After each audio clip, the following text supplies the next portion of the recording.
আপনি কি 18 বছরের ঊর্ধ্বে? তাহলে বৃহত্তম গণতান্ত্রিক রাষ্ট্র ভারতে আপনিও বেছে নিতে পারেন আপনার পছন্দের প্রতিনিধি। কিন্তু সঠিক পদ্ধতিতে কি আপনি বেছে নিচ্ছেন আপনার প্রতিনিধি? হয়তো অনেকেই পঞ্চায়েত ভোটের বেলা ভোট দিয়ে থাকছেন প্রধানমন্ত্রীকে এবং প্রধানমন্ত্রী গঠনের সময় মুখ্যমন্ত্রীকে ভোট দিয়ে থাকেন, অর্থাৎ আপনি যে ভোট দিচ্ছেন সেই ভোট বিফল হয়ে যাচ্ছে। তাহলে চলুন আজকের ভিডিওতে জেনে নিই কখন কাকে ভোট দেওয়া প্রয়োজন। প্রধানত আমরা 3টি ভোট দিয়ে থাকি।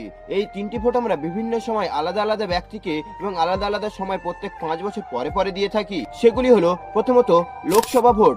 লোকসভা ভোটের ক্ষেত্রে যারা প্রধানমন্ত্রী পদের জন্য প্রধান প্রতিদ্বন্দ্বী রয়েছে তাদের মধ্যে আপনার প্রিয় দলের যে এমপি আপনার এলাকায় রয়েছে তাকে ভোট দিতে হয় আগামী 5 বছর প্রধানমন্ত্রী গঠনের জন্য। দ্বিতীয়, বিধানসভা ভোট।